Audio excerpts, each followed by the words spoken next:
Jagadguru doctor Pitamaha பத்ரேஜி அவர்களுக்கும் திவ்யாத்ம ஸ்வரூபர்களாகிய உங்கள் அனைவருக்கும் கூட எமது இதயம் கனிந்த வணக்கத்தினை தெரிவித்துக் கொள்கிறேன் மாஸ்டர்ஸ்.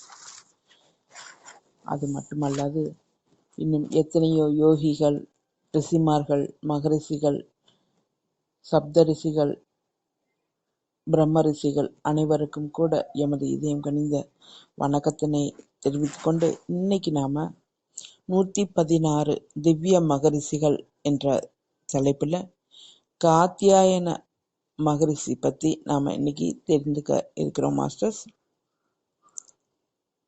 இவர் மிகச்சிறந்த வியாக்கரண சாஸ்திரத்தை எழுதியிருக்கிறாரு அப்படின்னும், அதை இன்று வரை யாராலும் இன்னும் விவரமா எழுத முடியாத அளவிற்கு அவர் மிக அற்புதமான வியாக்கரண சாஸ்திரத்தை எழுதியிருக்கிறாரு அப்படின்னு சொல்றாங்க. ஒரு சமயம் புஷ்பதந்துடு என்ற மகா தவசி இருந்திருக்கிறாரு. அவர் பார்த்தீங்கன்னா சிவநாம ஸ்மரணம் செஞ்சு வந்திருக்கிறாரு.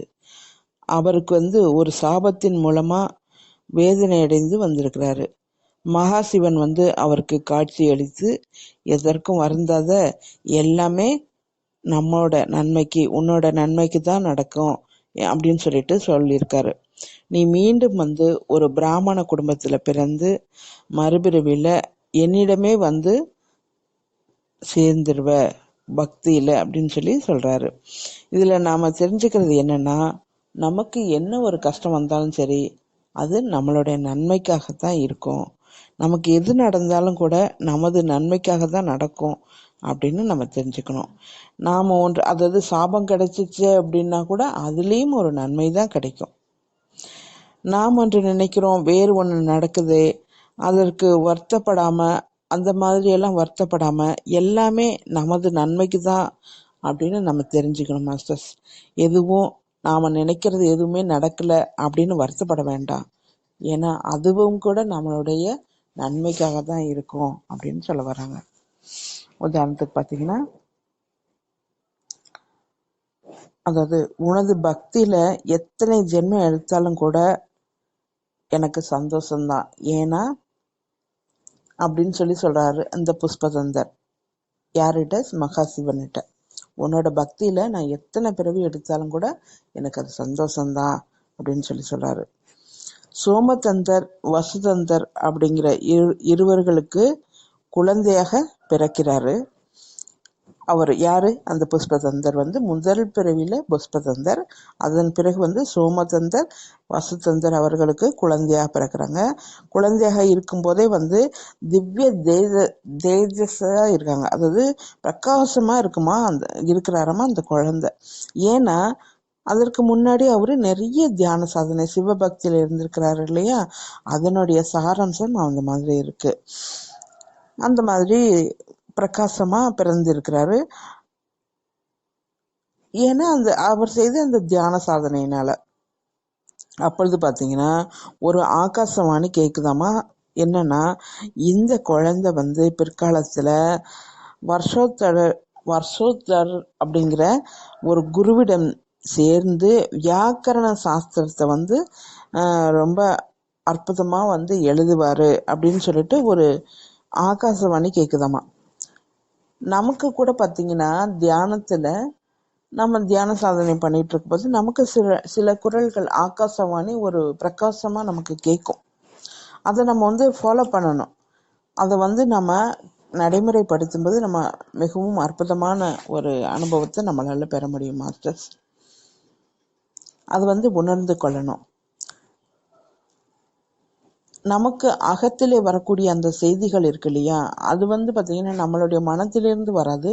தியான சாதனையில் ஆழ்ந்த நிலையில இருக்கும்போது அந்த மாதிரியான குரல்கள் வெளிப்படும். இந்த காத்யாயன அந்த குழந்தை பிறந்த பிறகு பாத்தீங்கன்னா, யார் ஒருத்தரா இருந்தாலும் கூட அவர்களுடைய பெற்றோர்கள் என்ன நினைப்பாங்க, தனது குழந்தை குழந்தைக்கு நல்ல கல்வி கற்றுக் கொடுக்கணும், நல்ல பொருள் ஈட்டி அவரை நல்லபடியா வச்சுக்கணும் அப்படின்னு தானே நினைப்பாங்க. அந்த மாதிரி இருக்கும்போது பாத்தீங்கன்னா, நம்மளும் அப்படிதான் நினைப்போம். ஆனா அந்த மாதிரி அவங்க இருக்கும்போது அவருடைய அப்பா வந்து என்ன ஆகிறாரு, காத்தியாயனுடைய அப்பா வந்து அந்த குழந்தை 5 வயதா இருக்கும்போது அவரு இறந்துடுறாராமா திடீர்னு. ஒரு வீட்டுல அதுவும் தந்தை இறந்து போய்விட்டா சூழ்நிலை ரொம்ப மோசமான நிலைக்கு ஆயிடும் இல்லையா? அந்த மாதிரி அவர்கள் குழந்தையாக பெற்றவுடனே அவர்கள் நினைத்த அந்த கனவு வந்து முழுமை பெறுவதற்கு கஷ்டமாயிடுது. ஏன்னா அந்த கல்வி அவங்களால கொடுக்க முடியாது. ஒரு வீட்டிலோட தலைவன் வந்து இறந்துட்டாங்கன்னா அந்த குழந்தைக்கு சரியான முறையில செய்ய முடியாது. அது அந்த காலம். ஆனா தற்காலத்துல அப்படி இல்லை மாஸ்டர்ஸ். ஏன்னா கணவன் இருந்தாலும் கூட தன்னையும் பாதுகாத்து கொண்டு தனது குழந்தையும் நன்றாக வளர்த்து படிக்க வைத்து நல்ல நிலைக்கு கொண்டு வர தாய்கள் இந்த காலத்துல இருக்கிறோம். ஆனா அந்த காலத்துல பாத்தீங்கன்னா ரொம்ப கஷ்டமான ஒரு நிலை.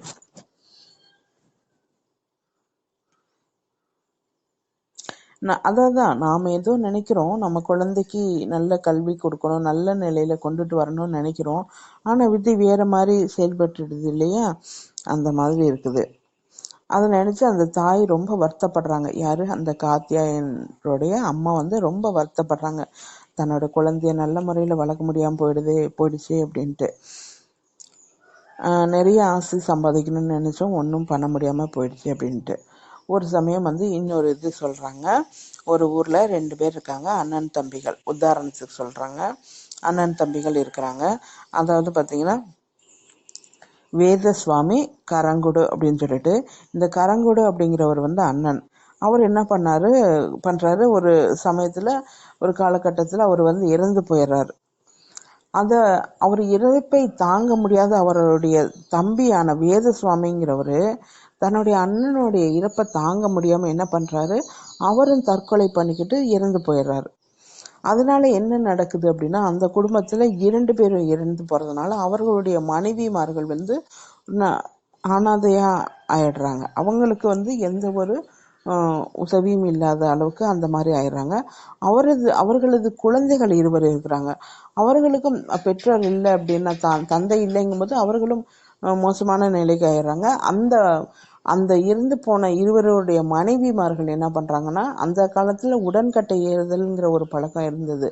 அதனால கணவன்கள் இறந்த உடனே மனைவியையும் உடன்கட்டை ஏற்றிடுவாங்க. அந்த சமயத்துல அவர்களுக்கு 2 குழந்தைகள் இருக்கிறாங்க. அவர்கள் வந்து யாருடைய பாதுகாப்பும் இல்லாம தனிமையாக்கப்பட்டுட்டாங்க. ஆனா இப்ப இருக்கக்கூடிய தற்காலத்துல அந்த சூழ்நிலையெல்லாம் மாறிடுச்சு. நாம நினைக்கிறோம் அந்த காலம் வந்து ரொம்ப நல்ல காலம், இப்பதான் ரொம்ப மோசமா போயிட்டு இருக்கு உலகம் அப்படின்னு. இல்ல மாஸ்டர்ஸ், அந்த காலத்துல விட இப்ப இருக்கக்கூடிய நடைமுறை தற்காலத்துல வந்து பாத்தீங்கன்னா நிறைய மாற்றங்கள், நிறைய வந்து ஞான மாற்றங்கள் நடந்து வந்துகிட்டு தான் இருக்கு. நல்ல நிலையில நம்ம எல்லாருமே இருந்துகிட்டு தான் இருக்கோம். அதையும் கூட ஒரு நாம கருத்துல வச்சுக்கணும். அந்த காலத்துல உடன்கட்டை ஏறி அந்த குடும்பமே ஒண்ணுமே இல்லாத நிலைக்கு போய்விடக்கூடிய அந்த காலகட்டங்கள் கூட இருந்திருக்கு. தற்காலத்துல அப்படியெல்லாம் இல்லை. இந்த மாதிரி நாம உத்தியோகம் பண்றோம், குழந்தைகளை நல்லபடியா பார்த்துக்கிட்டு இருக்கோம். பழைய காலத்துல இருக்கிற மாதிரி இல்லை. இந்த மாதிரி இருக்கும்போது அந்த மனைவிமார்கள் 2 பேரும் இறந்துடுறாங்க. அந்த குழந்தைகள் வந்து அனாதையாக்கப்படுறாங்க. அப்ப அந்த குழந்தைகள் வந்து ஐயோ நமக்கு வந்து பெற்றோர்கள் இல்லை, பெற்றோர்கள் இருந்தா நம்மளை வந்து ஒரு நல்ல குருவிடம் சேர்த்து கல்வி வந்து கற்றுக் கொடுத்துருப்பாங்க.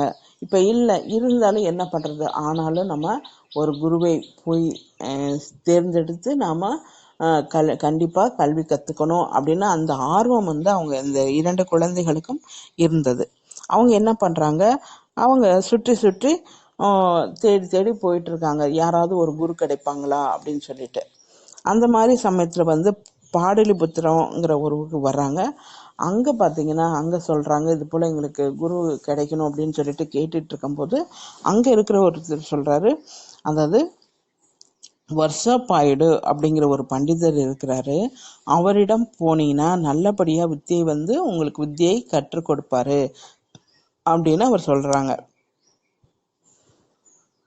அவங்க என்ன பண்றாங்க, தனக்கு இந்த மாதிரி ஒரு நிலை ஏற்பட்டுடுச்சேன்னு வருத்தப்படாம அந்த குருவை தேடி அவங்க போறாங்க.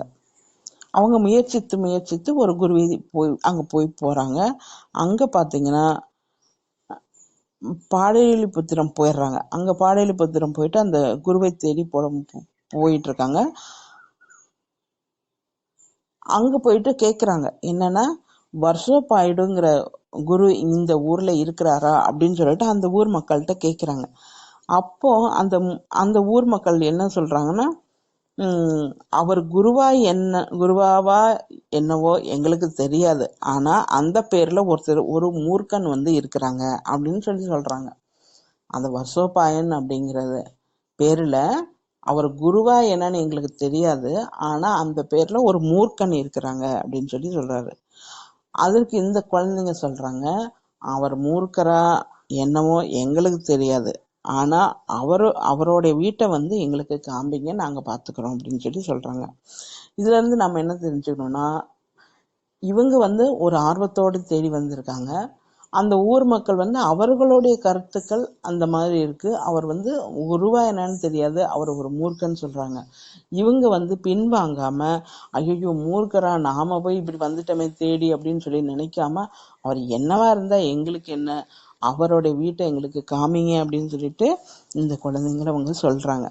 சொன்னோடனே இதுல இருந்து நாம என்ன கத்துக்கணும்னா, நாம ஒரு முடிவு பண்ணிருப்போம், ஒருத்தர்கிட்ட ஞானம் கத்துக்கணும் அப்படின்னு சொல்லிட்டு முடிவு எடுக்கும் போது, அவரை பற்றிய தவறான கருத்துக்கள் யார் வேணுமாலும் என்ன வேணுமாலும் சொல்லலாம். அது நமக்கு தேவையே இல்லை.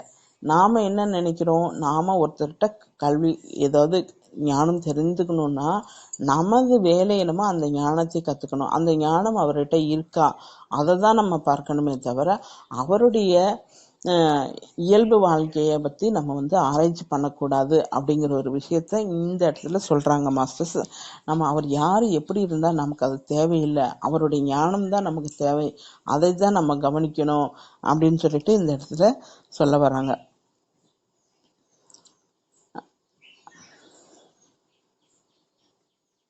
அவருடைய தனிப்பட்ட விஷயங்கள் நமக்கு தேவையில்லை அப்படின்னு சொல்லி சொல்றாங்க மாஸ்டர்ஸ்.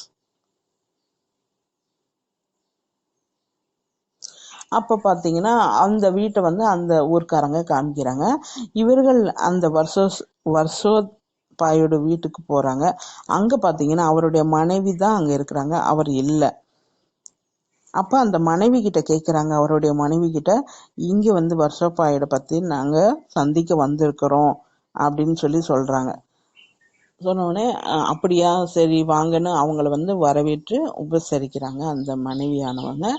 அப்போ அந்த மனைவி கிட்ட கேக்குறாங்க, இது உங்க கணவனை மூர்க்கன் அப்படின்னு சொல்லிட்டு இந்த ஊர் மக்கள் சொல்றாங்க, அது என்ன விவரம் அப்படின்னு சொல்லிட்டு கேக்குறாங்க. அதற்கு அந்த அந்த பெண் சொல்றாங்க, அந்த மனைவியானவர் சொல்றாங்க, ஆமா, என்னோட கணவனும் அவரது அண்ணனும் சேர்ந்து, அவருடைய அண்ணன் உபவர்சன், அவங்க 2 பேருமே சேர்ந்து இணைந்து தான் வாழ்ந்து வந்திருந்தாங்க. என்னுடைய கணவருக்கு எதுவுமே தெரியாது. அவரது அண்ணாவிற்கு அனைத்தும் தெரிந்த மகா பண்டிதர் அவரு. அவர் தான் எங்களை முழுமையா பார்த்து வந்துட்டு இருந்தாரு. நான் என்னன்னா என்னோட கணவனுக்கு எதுவுமே தெரியாததுனால அவரை நான் அவமானப்படுத்திட்டேன். அதனால என்ன பண்ணாரு, அவரு வீட்டை விட்டு வெளியே போயிட்டாரு அப்படின்னு சொல்றாங்க. அந்த பெண் நான் அவரை அவமானப்படுத்தி பேசினதுனால அவர் வீட்டை விட்டு வெளியில போயிட்டாரு அப்படின்னு சொல்லி அவங்க சொல்றாங்க. அங்க வீடு விட்டு போய் அவர் சிவ தியானம் செஞ்சுட்டு இருந்திருக்கிறாரு வெளியில போய். ஏன்னா தன்னுடைய அண்ணன்ட்ட கொஞ்சம் கத்துட்டு இருக்கிறாரு இல்லையா, அங்க போய் சிவ தியானம் செய்யும் போது அவருக்கு குமாரசுவாமி காட்சி அளித்திருக்கிறாங்க. அந்த குமாரசுவாமி காட்சி அளித்து அவங்க நிறைய ஞானங்கள் கொடுத்திருக்கிறாங்க அப்படின்னு சொல்லி அந்த பெண் அவங்க சொல்றாங்க. அதனால என்ன பண்றாங்க, அந்த இருவரும் என்ன பண்றாங்கன்னா, சரி நாங்க அவரை சந்திக்கணும் அப்படின்னு சொல்லிட்டு இருக்கிறாங்க மாஸ்டர்ஸ். 1 minute masters.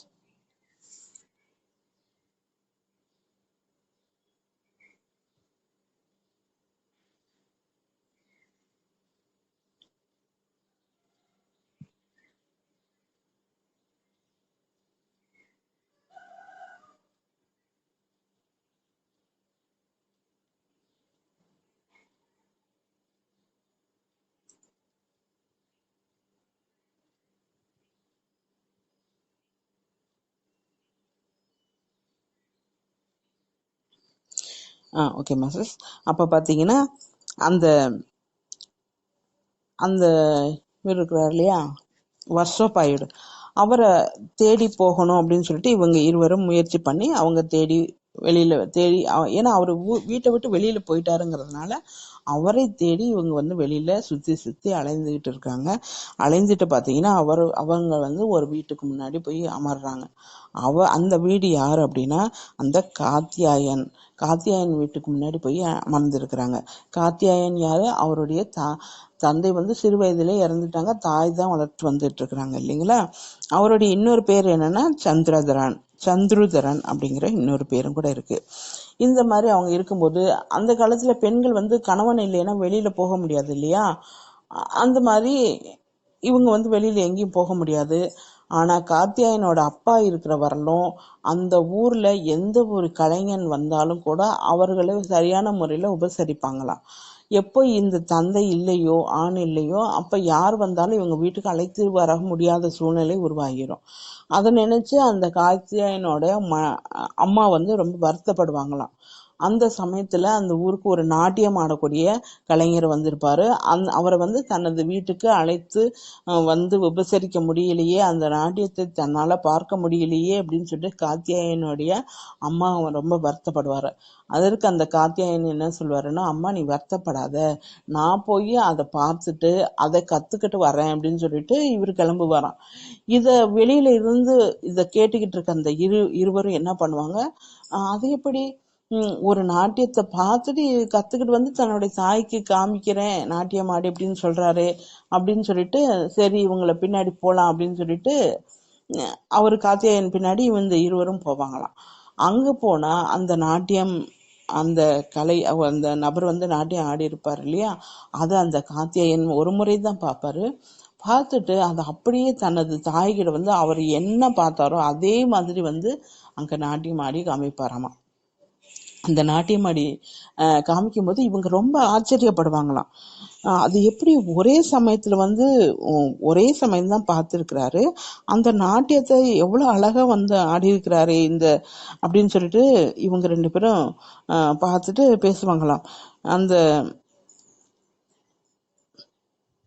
அந்த அந்த தாய்கிட்ட கூறுவாங்களாமா, என்னன்னா இது போல உனது மகன் வந்து ஒரு முறை தான் பார்த்தாங்க, ஆனா இவ்வளவு அற்புதமா வந்து ஆடி காமிக்கிறாங்களே அப்படின்னு சொல்லிட்டு இருப்பாங்க. அதன் பிறகு தான் எதற்காக வந்த விஷயத்தையும் சொல்வாங்க. என்னன்னா, நாங்க வந்து இந்த பாயிடுங்கிற அந்த குருவை கிட்ட போய் ஞானம் கத்துக்கிறதுக்காக தான் வந்திருக்கோம் அப்படின்னு சொன்னோடனே அந்த தாய்க்கு உடனே ஞாபகம் வரும். என்னன்னா, தனது குழந்தை பிறந்த சில நாட்கள்ல ஒரு ஆகாசவாணி கேட்டுச்சு இல்லையா, வர்ஷோபாயுடுங்கிற குரு கிட்ட தான் இவரு கத்துப்பாரு அப்படின்னு சொல்லிட்டு, அந்த ஞானம் கத்துப்பாரு அப்படின்னு சொல்லிட்டு அந்த குரல் கேட்டதை ஞாபகம் வரும். உடனே அந்த தாய் என்ன பண்ணுவாங்க, தனது குழந்தையாகிய அந்த காத்தியாயனை வந்து அந்த இருவருடையும் அனுப்பி வைப்பாங்க. 3 பேரும் சேர்ந்து அந்த வர்ஷோபாயுடுகிட்ட இந்த 3 பேரும் போவாங்க. அப்ப அங்க போனா அந்த வர்ஷோபாயோட வணங்கி அந்த வித்தியை கற்றுக்கொள்ளதான் நாங்க வந்திருக்கோம் அப்படின்னு சொல்லிட்டு அந்த 3 பேரும் போவாங்க.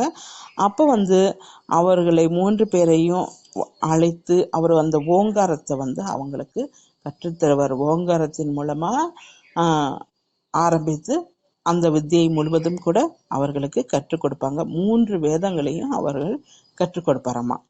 அதுல வந்து பாத்தீங்கன்னா இந்த காத்தியாயர் என்ன பண்ணுவாருன்னா, ஒரு முறை சொன்ன உடனே கற்றுக்கொள்வாராமா.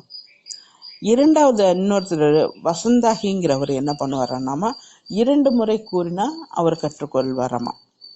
அந்த 3வது இருக்கக்கூடிய இந்திரதத்தருங்கிறவர் பாத்தீங்கன்னா 3 முறை கூறினாலும் கஷ்டப்பட்டு கத்துப்பாராமா. இந்த மாதிரி 3 பேரும் கூட அந்த வர்ஷோபாயுடுகிட்ட அந்த ஞானம் கத்துக்குவாங்க. அதே ஒரே சமயத்துல ஒரே காலத்துல அந்த 3 பேரும் கூட கத்துப்பாங்க. ஒரு முறை கூறினாலே கற்றுக்கொள்பவர் காத்தியாயர், 2 முறை கூறினால் கற்றுக்கொள்பவர் வசந்ததாகி, 3 முறை கூறினாலும் கஷ்டப்பட்டு கத்துக்கிறவர் இந்திரதத்தர். ஆனாலும் கூட அந்த காத்தியாயருக்கு இணையா இவர் வந்து கத்துக்குவாராம். ஏன்னா அவருடைய ஆர்வம், தான் கற்றுக்கொள்ள வேண்டும் என்ற ஆர்வம். அது ஆர்வம் இருந்தால் எவ்வளோ கஷ்டமா இருந்தாலும் சரி நம்ம கற்றுக்கலாம் அப்படிங்கிறத இந்த இடத்துல நம்ம தெரிந்து கொள்ளலாம் மாஸ்டர்ஸ். சிலருக்கு ஈஸியாக வரும், சிலருக்கு கஷ்டமாக இருக்கும். இருந்தாலும் கூட நமக்கு ஆர்வம் அப்படின்னு ஒன்று இருந்துச்சுன்னா கண்டிப்பாக நாமளும் கூட கஷ்டப்படாமல் அந்த முயற்சியில் நாமளும் கூட கற்றுக்கொள்ளலாம் அப்படிங்கிற ஒரு விஷயத்தை இந்த இடத்துல நம்ம தெரிஞ்சுக்கணும் மாஸ்டர்ஸ். இந்த மாதிரி அவங்க கற்றுக்கொள்கிறாங்க. பார்த்தீங்கன்னா அந்த காத்தியையர் அற்புதமாக அவர்கிட்ட அந்த வசந்த தத்தர்கிட்ட ரொம்ப அற்புதமாக ஞானத்தை கற்றுக்கிட்டு அதன் மூலமாக அவர் என்ன பண்ணுறாருன்னா வியாக்கரண சாஸ்திரத்தை ரொம்ப அழகாக எழுதுறாரு அப்படின்னு சொல்லி சொல்கிறாங்க.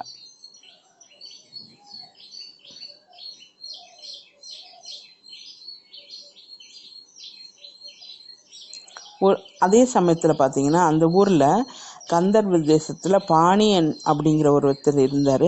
அவர் பார்த்தீங்கன்னா எவ்வளோ படித்தாலும் கூட தனக்கு படிப்பு வரலை அப்படின்னு சொல்லிட்டு அவர் இருந்திருக்கிறாரு. அந்த சமயத்தில் அந்த வர்ஷோபாட்ட வேதனைப்படுறாரு. எனக்கு எவ்வளோ படித்தாலும் கூட எனக்கு கல்வி ஏற மாட்டேங்குது அப்படின்னு சொல்லிட்டு. அதற்கு அவங்க சொல்கிறாங்க, எனது கணவன் சிவஞானம் பண்ணுற சமயத்தில் குமாரசுவாமி தரிசனத்தில் ஞானம் அடைந்திருக்கிறாரு. நீ அவர்கிட்ட போனீன்னா உனக்கு அந்த ஞானம் கிடைக்கும் அப்படின்னு சொல்லி சொல்கிறாங்க. அந்த சமயத்தில் அவர் என்ன பண்ணுறாரு, அந்த பாணி அப்படிங்கிறவர் சிவதீட்சை மேற்கொள்கிறாரு. அப்போ பார்த்தீங்கன்னா குருடு அப்படிங்கிற ஒரு குரு தரிசனம் கொடுக்குறாரு. அவர் பார்த்தீங்கன்னா நிறைய விஷயங்கள் போதிப்பார். அந்த சமயத்தில் அவருக்கு இந்த விஷயம் என்னன்னா சிவ தரிசனம் கொடுத்து உனக்கு என்ன வேணும் அப்படின்னு சொல்லி கேட்குறாரு. குருடு போதிப்பார், நீ சிவ தரிசனம் செய்கிறதுக்காக நீ ஓம்காரம் ஒழித்து இருந்தேன்னா உனக்கு சிவ தரிசனம் கிடைக்கும் அப்படின்னு சொல்லிட்டு. அப்போ அது செயல்படுத்தும் பொழுது அவருக்கு வியாக்கரண சாஸ்திரம், யாருக்கு இந்த பாணிக்கு வியாக்கரண சாஸ்திரம் அந்த கொடுக்குறாரு சிவன். உனக்கு என்ன வேணும்னு கேட்கும்போது எனக்கு வியாக்கரண சாஸ்திரம் வேண்டும் அப்படின்னு சொல்லி கேட்குறாரு. உடனே அந்த சிவன் அது அருள் புரிகிறாரு. அப்போ அவர் அழகா அந்த வியாக்கரண சாஸ்திரத்தை எழுதுறாரு. யாரு, அந்த பாணிங்கிறவர். ஆனா இவர் எழுதினதை விட இந்த 3 பேரும், அந்த காத்தியாயர், வசந்தாகி, இந்திரதத்தர், இந்த 3 பேரும் சாதனை பண்றாங்க இல்லையா. இந்த 3 பேரும் இதை கேட்குறாங்க.